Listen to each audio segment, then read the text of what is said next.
Okay, so I've already grabbed some of your replays and I'm just going to navigate. I don't know if you've navigated these menus before. You have your replay list. This will be in descending order of frequency. One thing that I don't like about the replay system in this and most fighting games is that it's not conveniently next to training mode. You can't, be doing training mode, glance at a part of a replay, and then go straight back to training mode. You kind of have to navigate between two totally different sections of the game to go from your replays, so I generally play it. I keep the game in windowed mode on my PC. I just do that for convenience since I'm constantly switching windows. But I would generally do this and then I like to take individual notes while I'm looking through. You can familiarize yourself with the replay functions. I generally turn everything on. I have all the display data on in both training mode and in the replay settings, so all this bullshit's on the screen. And then familiarize yourself with the basic inputs of replay. I mostly just use previous scene, next scene to skip through and kind of look through whatever. You can start fast forwarding or putting things into super slow motion. You can get it up to down to 50% motion if you want. And then pausing and unpausing. And when you do pause, some of the inputs change a little bit. The previous scene, you can still skip backwards and forwards through the match, but the fast forward and or slow down inputs become frame by frame, so you can advance one frame at a time. You can use this to look at inputs or very specific interactions. So this gives you the pretty thorough set of options that you have to look through replays, and the loading is all very snappy. You can just fucking snap through this shit. It's really good. So then I would come in here, CK66, Anon, notes. So then using my the difference is a player with tons of experience in this fighting game and in other fighting games and whatever and in the competitive scene will make different observations to you. So, I can go through a replay and make observations and tell you certain things, but that's not always one thing I don't like to have happen is when I give people advice, but I want to explain to people how I am reaching the conclusions that I'm reaching so that it provides a framework for them to reach their own conclusions. Because I hate when I'm trying to do so and then a person asks me a question that is very clearly something that they could just figure out the answer to themselves with a very small amount of training or practice. If you're asking what's a good combo to do off of this hit or something, I feel like any player with even the most baseline level of experience of playing the game should be able to take that into training mode and figure out the answer to that question themselves. And they might not come up with the absolute most optimal combo possible. Maybe I'm familiar with a combo that's slightly better, but they should be able to answer that question for themselves. And if they can't, and they're constantly coming to me or anyone else and asking, what do I do in this scenario? That's bad. That's bad. The idea should be you can take any question, put it into training mode, understand how to control the training mode, and understand basic concepts in the game enough that you can, and you have to do that. I can provide a ton of information about any particular characters or overall ways of thinking about the game, but there's no point at which you play, your journey as a fighting game player and your journey of improvement is not going to hit a wall or multiple walls. You are constantly going to be learning new things, learning new interactions in a matchup. Some character has an annoying move, and you have to figure out how to deal with it with your character. Or if you play multiple characters, you'll have to come up with multiple different ways of dealing with that thing with different characters. And there's always infinite specific things that you kind of need to learn, and you have to be able to know how to investigate those questions and figure out those answers yourself. So there's a couple different ways that you can go through replays. So replay analysis, couple different things you can do. One, overview. All right, broad strokes. Okay, so just like watch them and pay attention. Simple things. So like notice what's happening. Notice patterns, things that bad habits, things you don't know how to deal with. All right? Notice patterns that keep occurring, your own bad habits, your own constantly going into the same things. Make note of each clear mistake and figure out what you should have done instead, and then practice that thing. Watch them and pay attention. There's another way that you can do replay analysis. So this is like the main way that most players do replay analysis, but there are other things that you can do in replay analysis. Chart data. So this is something that I do in replay analysis.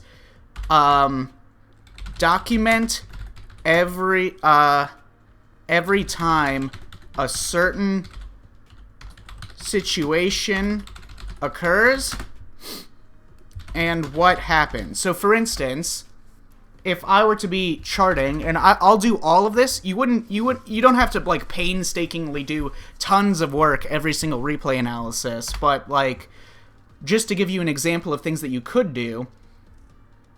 So the first situation, so we're going to say one neutral skip, he gets in, then your the first time that he was in plus frames in a mix-up scenario, in a strike throw shimmy scenario. Okay? So strike throw shimmy. I usually write it like that. So throw times 1. Okay? So throw and successful. So this is something that you can do, is you can chart, like, you can get very objective statistics for how frequently things are occurring, and this will allow you to help you notice patterns that you're not noticing just by naturally watching the replay. So the first thing is throw. Then he did after throw. So you mash jab, I think. They meaty DR strike. So you've been hit both times here. Okay. Then, so you throw times 2, nothing times 1. I think you only did nothing because you didn't realize that he reset you. That's just my observation.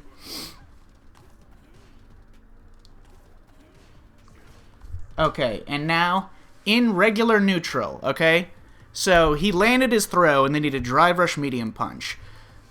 So there's a couple things. So charting data is very specific. We get very in the we analyze each specific situation, but when you're watching replays, you want to play them both in real time and also play things in fast forward.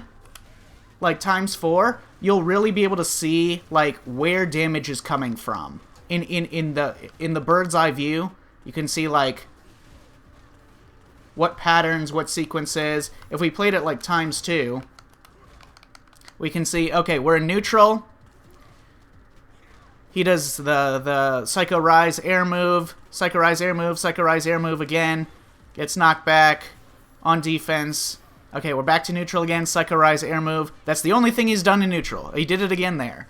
So we play it in fast forward. Anytime that we're back to neutral and we're not on one person's offense or defense anymore, every time that he's in neutral, he's just sat there and he's done the same move over and over and over. Now, it's a complex move. I'm not saying that there's like one simple solution to what he's doing, but, you know, noticing patterns. This guy has done one thing in neutral. So yeah, he does one of 3 things. Psycho Rise into the stomp, the Devil's Reverse, or stomp and then into the heavy punch. Okay, so next you did mash jab again, and then he did a mistake. He fucked up whatever he was trying to do. Okay, he backdashed on your knockdown. Now, the thing is, like, This is not like strong Oki, so he probably did the right thing there, honestly. Backdashing is probably the right call, but it made it so he couldn't anti this without a perfect parry. Whatever. This is kind of just, like, clunky from both you and him. Like, you're doing things that you shouldn't, but then he gets hit by them for no reason. Like, getting hit by that and, like, getting hit by some of these other things are signs of nervousness and unconfidence in who has control over a certain situation. Okay, next, you did delay jab ×1, and he did a shimmy. That was not successful. That's interesting. I don't think you mash jab in this one. I'm pretty sure you did a delay. That looks like a big delay, yeah. So those are a couple ways that you can look through, but I don't think this kind of granular stuff is really necessary. I'm just giving you this as an example of tools that you can utilize to take a look at your own gameplay. There are always infinite things that you could do better in your gameplay. There's always like, oh, I could have done this a little better, I could do this a little better, I could think about this in a different way, etc. Now, here's the thing. I like to break things down in take observations and then turn them into actions. Identify mistakes, test ideas, practice solutions. So identify a mistake, create the scenario in which you made a mistake or something bad happened to you, test different things that you can do, figure out, use your logic and understanding of the scenarios to come up with at least one, maybe a couple different ideas of what you could have done differently in that scenario, and then practice those ideas based on if you think they'll work, and then give them a try. The next is bird's eye view. Identify where you're winning and losing most significantly. So, if we take a look just at this round, where are we losing most significantly? So we're in regular neutral, no one's doing anything. He gets in, he throws you. You did lose both the neutral and then the guess after he won neutral. Now, you didn't take that much damage, so it's whatever.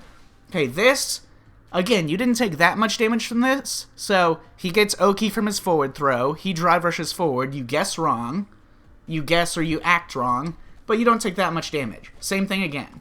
So, we've had 3 scenarios in a row of guessing wrong, but you've not taken that much. You've taken like almost half health, but in this game, that's still not that much damage. He does that, that's fine. Forward jump, that. He makes a mistake on whatever he was doing, and your defense lands you your first hit. So first you do that. Now, you haven't spent any drive gauge yet, so your drive gauge is still relatively healthy. Then you spend it on that. And so, here's the thing about his play, is that all of the things he's done has been very healthy drive gauge. So, like, all of his damage has come from small or no amounts of drive gauge. So you do this, so you spend 2 bars of drive gauge and get about the damage that he got for a much smaller amount of drive gauge. Which, you know, is... it's just an observation that, like, you got a little bit of damage just like he's been getting a little bit of damage. And then you start applying your own offense. So you get a jump in, you do back heavy punch into this, you get another hit. So far, where have you been failing? Where have you been, like, losing scenarios, losing damage, losing advantages, etc.? Well, you guessed it wrong a couple of times. Usually there's, like, growing pains for the first couple instances against any new opponent. You know, it's perfectly fine to, like, take a bunch of random hits at first to, like... And especially if you're taking smaller hits, you just want to make sure you're not getting blasted right from the start with big damage. So you spend an EX here, you get in, and then you did jump heavy punch. So get another hit here, but you are low on drive gauge. I think you wanted a drive rush here, then looking at your inputs, but you messed up the drive rush here. And now you're quite low. Ironically, his drive reversal would have hit you if you had gotten your drive rush out. So far, we're kind of both in even scenarios. So he messed up one of his offensive things, and then your defensive action of jabbing got you your first hit. You get an offensive situation, he gets hit, and now we're kind of even, except you have much lower drive gauge. He goes in again, he guesses wrong, and then you take the close range neutral opportunity to jump in again, and then he just hangs out. Another jump in. He doesn't. So you get rewarded here again, but now you are in burnout, but burnout is bad, but it's not like, it doesn't prove that you're going to suffer consequences necessarily. You know, it just puts you in a state where it's easy to suffer consequences. Okay, then you did an unsafe sweep, and you took a little bit, but not that much damage as a punish for it. So we're just trying to see not just your mistakes, because there's like a bunch of mistakes that you've made or things that you could have done better, or things that could be done that are much stronger, but we're trying to take this bird's eye view of where you actually get, like, what are you doing that's successful and what are you doing that's unsuccessful. It doesn't matter if you could be doing something better necessarily if it's still working for you. You want to try to focus on the things that need the most immediate attention. So if you have like one thing that you're doing that's like fine but not that good, but you have another area where you're really getting like destroyed for some habit that you have or some skill that you're currently lacking, that's clearly where the focus needs to be. So he jumps in again, jab, lots of trades, jump. And then if we take a bird's eye view of this, if we fast forward, slide in, a bunch of traded hits, so a lot of swinging from both players into inconsistent stuff.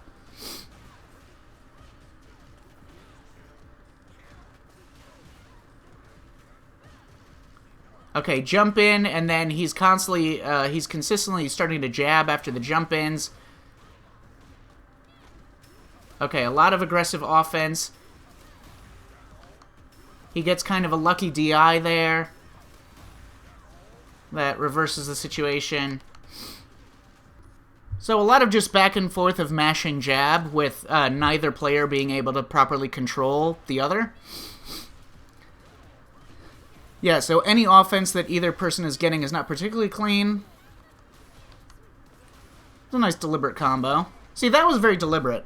Those last three actions, the combo into the heavy punch, target combo into the command grab. But we want to find situations where like we're clearly doing something wrong, situations that are clearly going badly for us. So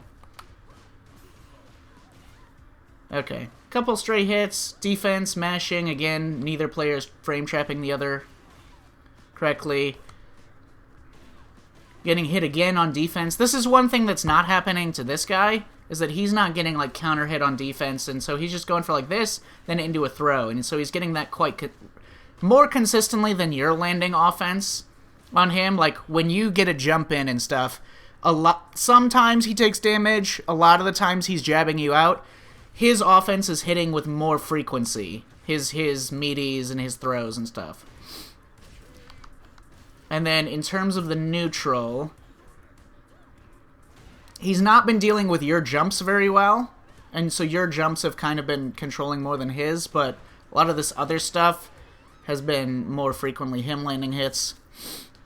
Yeah, same scenarios, so his close-range offense is hitting you, which means his close-range offense, by which I mean your close-range defense, is getting hit. And then he's kind of using these specials to control neutral and not have to do that much differently. He's got some interesting offense here. A bit more complexity to his offense here. Yep. Watch it against this guy. We'll see if there's any differences against a fireball character or an uppercut character.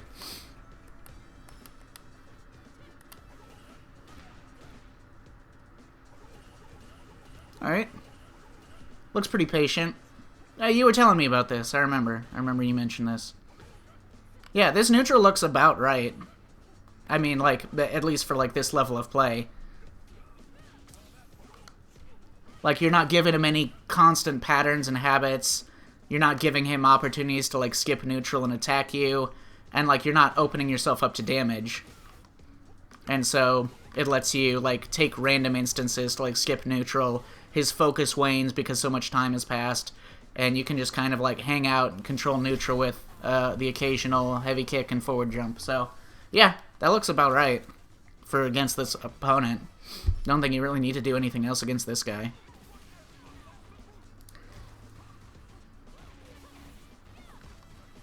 Let's see. What happened here? Just a low forward. That's fine.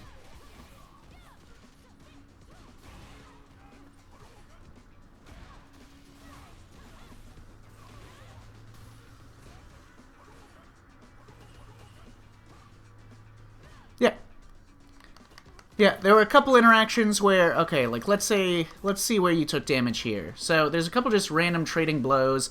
This was just unfortunate, kind of. I mean, like, you could have defended against this, but I don't think it's your fault that you got hit here. Okay, this throw is, like, fine. You know, like, I'm not going to say you made a wrong defensive decision to take that throw. That's totally fine. And you don't take that much more damage from that point on. Except for this EXTP. EXTPs do a lot of damage in this game, but again, it's not like you did anything wrong. I mean, it's just he did a guess on defense. It's just that some of these individual hits just do so much damage that I don't think you did anything particularly wrong since this point, or even from, like, this point. But it's just the damage output is so high for some of these individual things that can happen to you.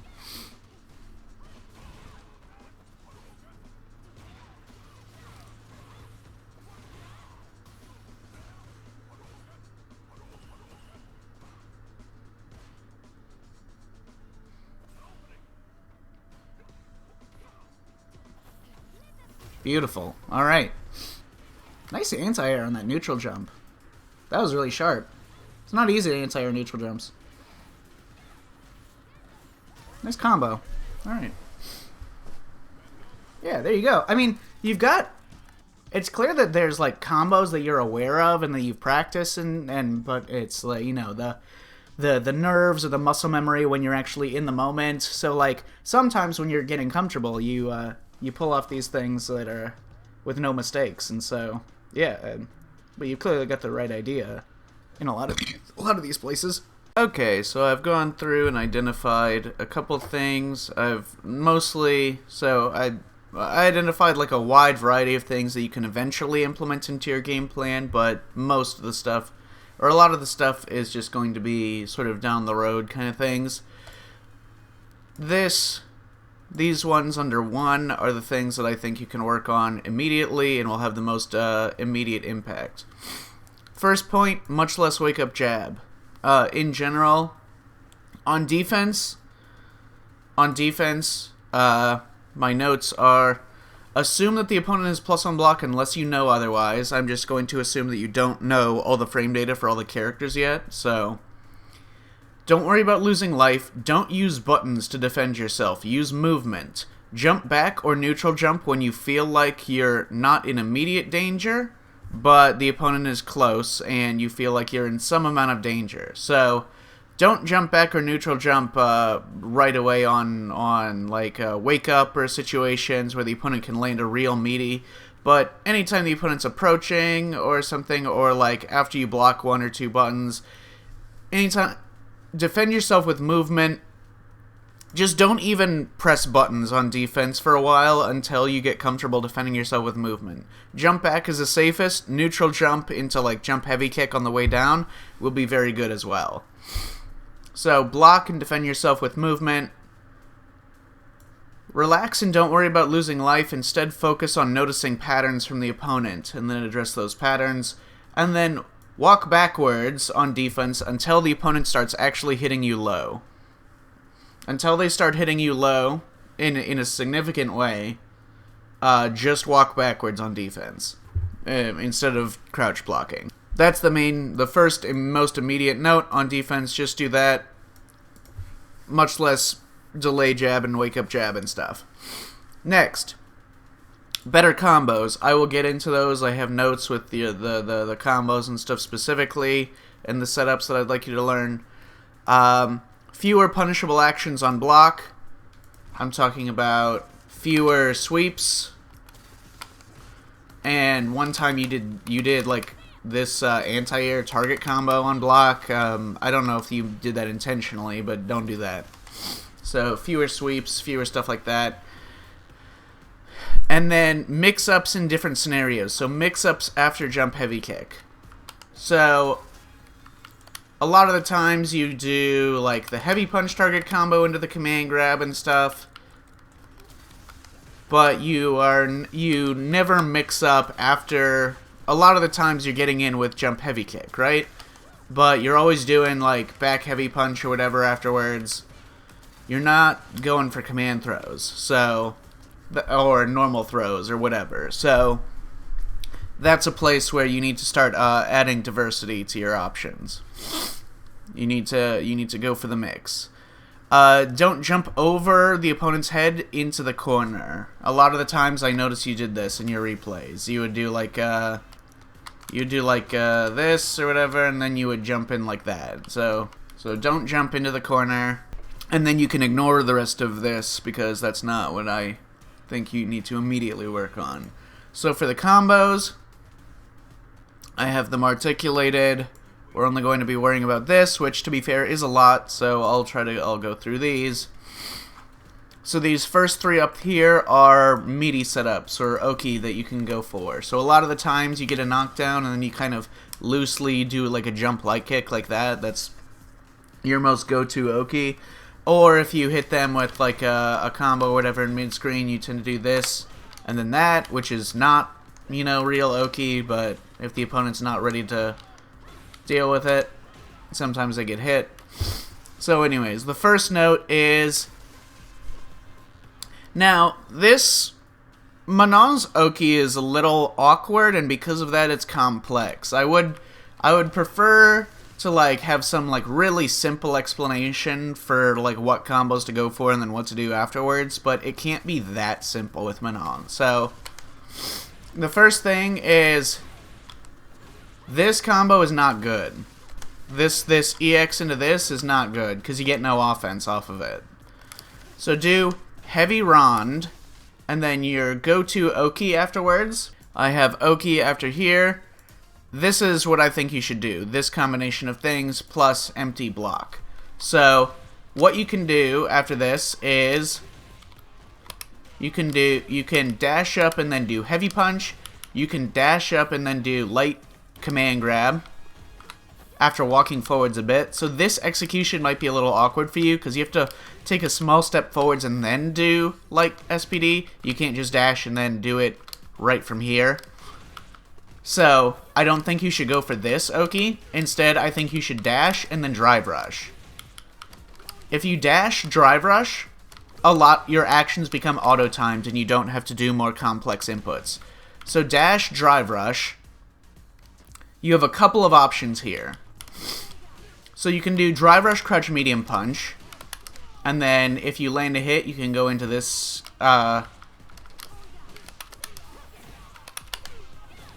you can do that combo. So that's one option, and I think that should be your go-to. Drive rush crouch medium punch, and then if they block it, so yeah, Manon doesn't get like a lot of like long frame trap options, so you could command grab after they block this, or you could do just a single crouch medium punch and then into nothing, or you could do a back heavy punch or a stand heavy punch. These options will, if the opponent is trying to escape, so let's say block reversal, if they either do backdash or jump, whenever you're plus on block, you can usually do as Manon back heavy punch or stand heavy punch and catch them. So for either movement option, so backdash or back jump.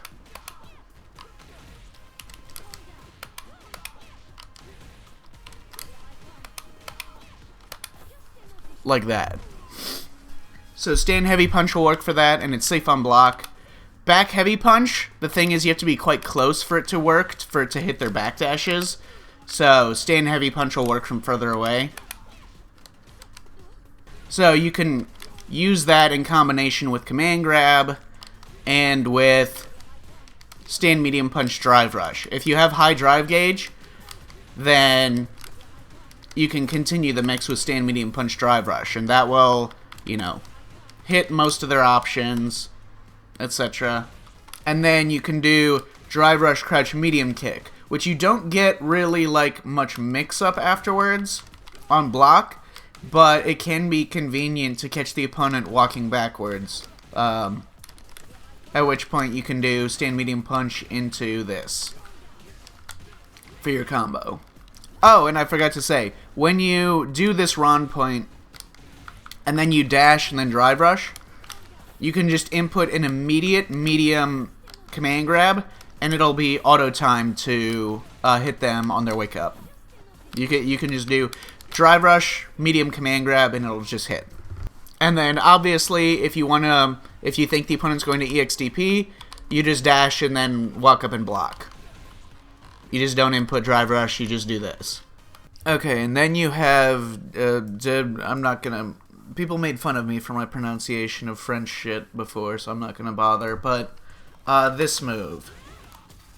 So here's the thing, when you jab check the opponent or stuff, here's the thing, crouching light punch is her farthest jab, so like sometimes you're not in range to do stand light punch. Like here, I could do crouch light kick, crouch jab, but I can't do stand jab.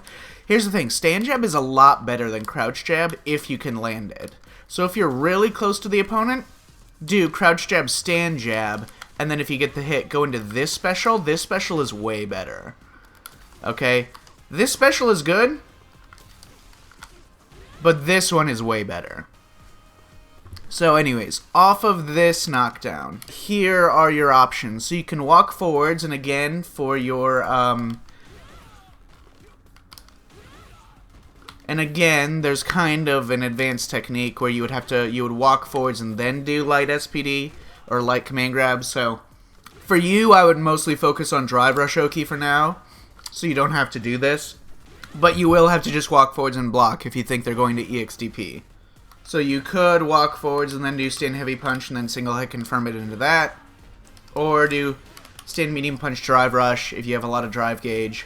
And then for your drive rush Oki options, you have this. So you can do drive rush into an immediate back heavy punch, and it will hit really meaty, and it'll be like +8 on block. So on hit, this gives you like a huge plus frames, so you can go this whole combo. And I think you can do drive rush into immediate. No, you can't do an immediate command grab off of this setup. So you'll have to slightly delay your command grab to make sure you're hitting them meaty. So you would have to practice this. I would still, for you, probably just do drive rush into. Let's see, you have a couple of options. So you can do drive rush into an immediate crouch medium kick, and this hits like really deep. So you're +5 afterwards, at which point you can actually still like frame trap them with stand medium punch drive rush if you want. Or you can command grab them with light or EX command grab. And so a lot of Manon players do this to catch them low. You can do the same thing as the Ron point one. You can just drive rush into like a crouch delayed, you wait, and then you just do crouching medium punch like this.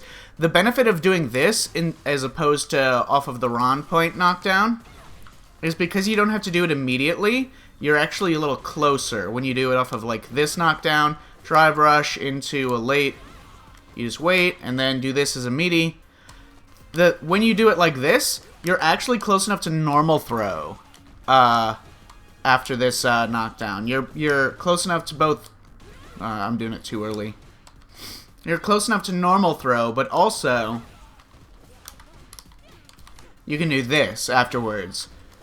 So you get better frame trap options because you can just go for crouching medium punch, and then if it hits, if they're trying to escape or whatever,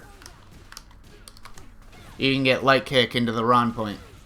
And the other benefit to this knockdown into Drive Rush is that you can Drive Rush and still have time to block a Wake Up DP.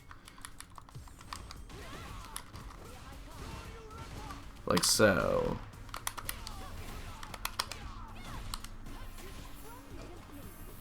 And then the last knockdown that we'll talk about, it's not that different from the Ron Point knockdown, but if you're at full medals, like 5 medals, and you can no longer get more medals by doing this, then it's better to do this combo into 2 Ron Points into a sweep, and then you get similar options off of this knockdown. So you can do dash, drive rush, crouch, medium punch. You can do most of the same stuff. Heavy command grab is the only difference. You do drive rush into an immediate heavy command grab. But other than that, it's going to be the same. Okay, so yeah, like I said, crouching light punch, go into the Rond. The EX they do is not only not a good way to spend drive gauge, but you get no threatening Oki after this. Next combo to make sure you know. So this is like relevant if you do like if you get like a jumping light kick or whatever.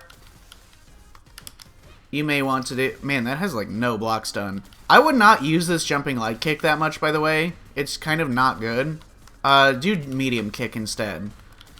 It hits further down, but more importantly, like if you do it like this, you see how that's not even plus on block?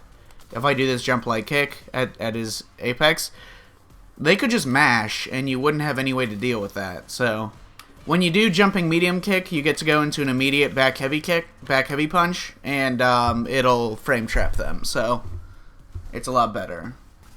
Crouching medium punch, stand light kick, Rond. Punish counter heavy kick. So when you land this in neutral, there's a variety of things you can get off of this from different spacings. Like if you're kind of close, you can just go... So if you're like really close, you can do walk up medium punch into light knockdown special.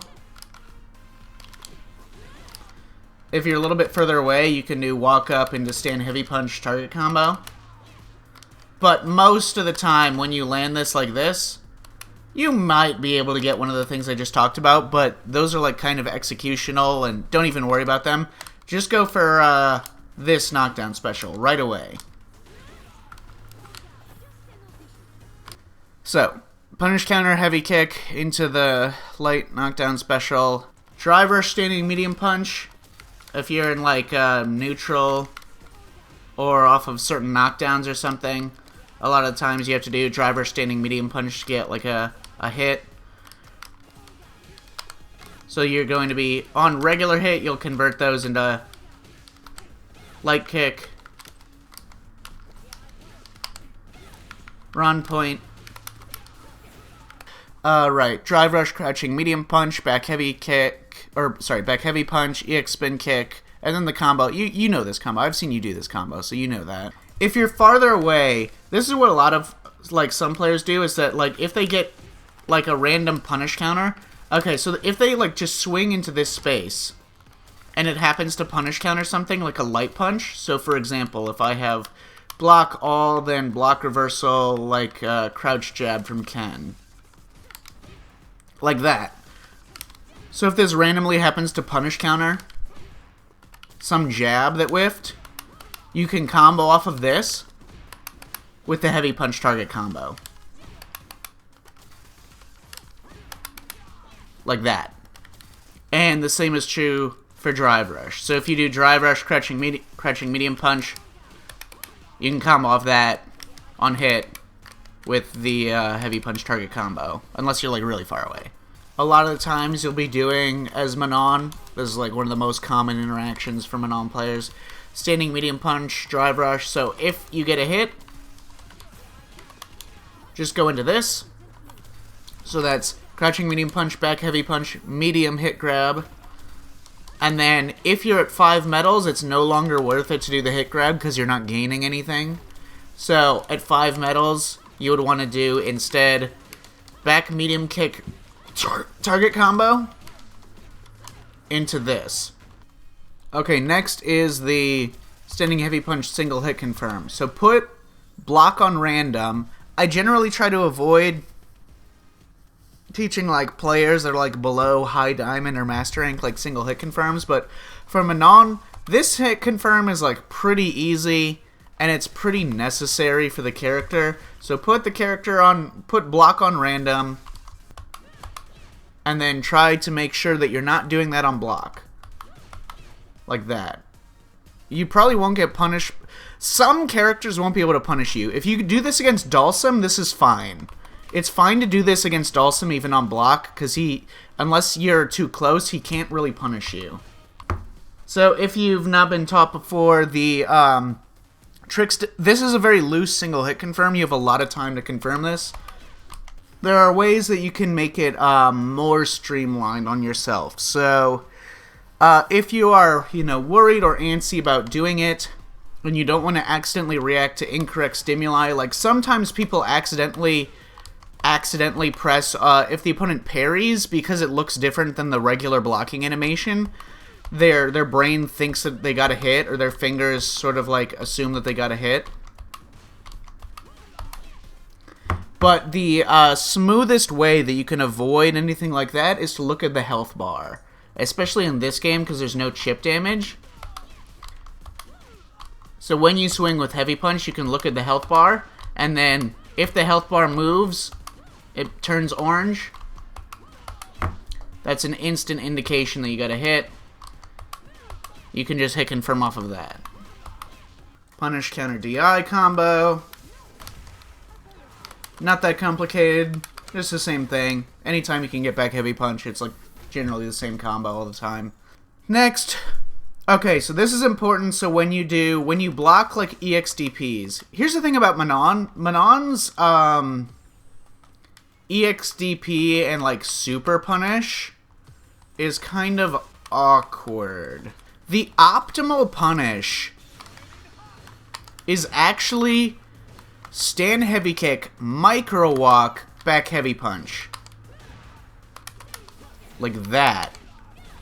Not even top level Manon players do that. I think just because they don't know and they haven't practiced it. But that is actually her optimal, like super optimal fucking punish for EXDPs and supers. This is a hard combo to do consistently. I got it again. Wow. There, like that. So if you fail on your micro walk, you don't walk far enough, or your execution isn't smooth enough going from forward to backwards. So this is a hard combo, but it is way more optimal than anything else Manon can do here. So a lot of strong Manon players, because she doesn't have an obvious combo to go for, they'll do this. Crouching medium punch, back heavy kick, or the heavy punch. This is like their go-to combo, but the awkward part of it is that they block a super, they kind of have to walk up to get close enough for that. One thing, if you're not sure about your spacing, is you can do drive rush back heavy punch first, and then you can do the rest of it. So drive rush back heavy punch, back heavy punch. And that is not, it's like fine. It's like pretty much as good as just doing crouching medium punch, so it's not like a waste of drive gauge. But it's good if you're just not sure about if you're close enough to do just the crouching medium punch. So yeah, Manon's punishes are kind of awkward because of that.